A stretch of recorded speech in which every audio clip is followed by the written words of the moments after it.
नमस्कार दोस्तों। आज मैं आपके लिए निर्जला एकादशी व्रत की कथा लेकर आई हूँ। ज्येष्ठ मास के शुक्ल पक्ष में आने वाली एकादशी को निर्जला एकादशी कहा जाता है।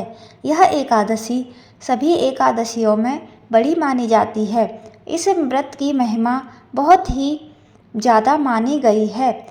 चलिए शुरू करते हैं निर्जला एकादशी व्रत की कथा। एक समय की बात है, किसी नगर में एक जाट रहता था। उसकी नई नई शादी हुई थी। शादी के बाद वह पहली बार अपनी पत्नी को लेने अपनी ससुराल जा रहा था। वह अच्छे से नए नए वस्त्र पहनकर तैयार हुआ और ससुराल के लिए रवाना होता है। रास्ते में वह देखता है एक तालाब में एक गाय पानी पीने के लिए उतरती है। वह गाय अपनी प्यास तो बुझा लेती है, लेकिन तालाब से बाहर नहीं आ पाती।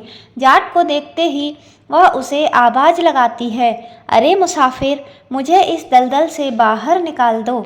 जाट बोला, अरे नहीं नहीं गौ माता, मेरे कपड़े गंदे हो जाएंगे। मैं पहली बार अपनी पत्नी को अपनी ससुराल से वापस लेने जा रहा हूँ। गाय बोली, अरे मूर्ख, आज जेठ मास के महीने की सबसे बड़ी निर्जला ग्यारस है। तुझे पुण्य मिलेगा। मैं तुझे वरदान दूंगी, तेरी 7 पीढ़ियां तर जाएंगी। लेकिन जाट फिर भी नहीं माना, तो नाराज होकर गाय बोली, तू मुझे बाहर नहीं निकाल रहा, इसीलिए मैं तुझे श्राप देती हूँ। जा, अब से 8 पहर बाद तू गधा बन जाएगा।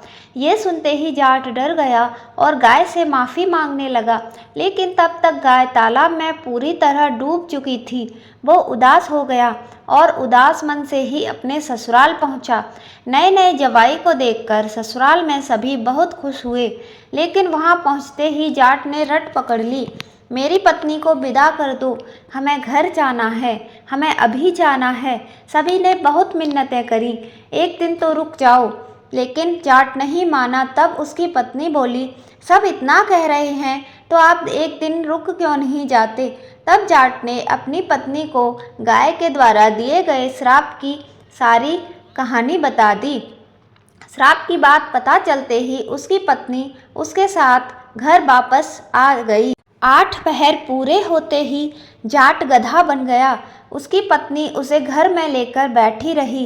इस तरह कई दिन बीत गए।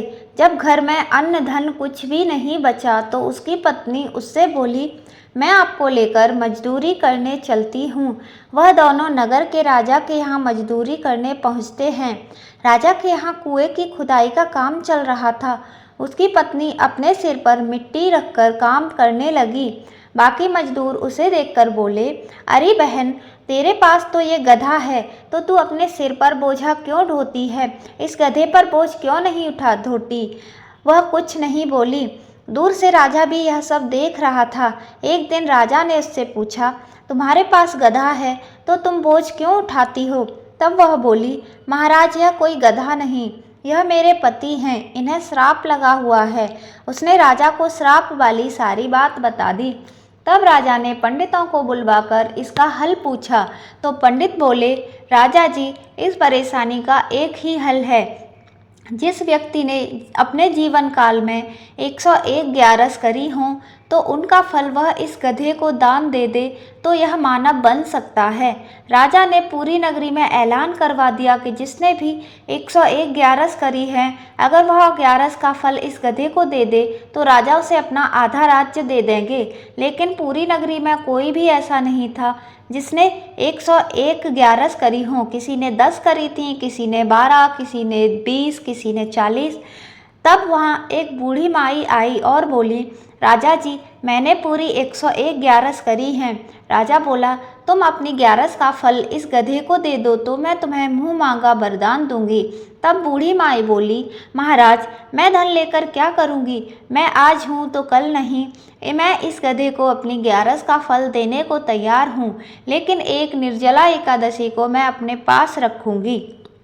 इस निर्जला एकादशी के फल से मुझे मोक्ष की प्राप्ति होगी, मुझे श्री हरि विष्णु की प्राप्ति होगी। ऐसा कहकर उस बूढ़ी माई ने अपनी 100 ग्यारस का फल उस गधे को दे दिया और वह गधा वापस इंसान बन गया। लेकिन एक ग्यारस की कमी से उसका पूरा शरीर तो इंसान का हो गया, लेकिन गधे की पूंछ उसके शरीर पर ही रह गई। तो यह थी एकादशी व्रत की महिमा। आपको कथा कैसी लगी कमेंट में ज़रूर लिखिएगा। जय श्री हरि विष्णु।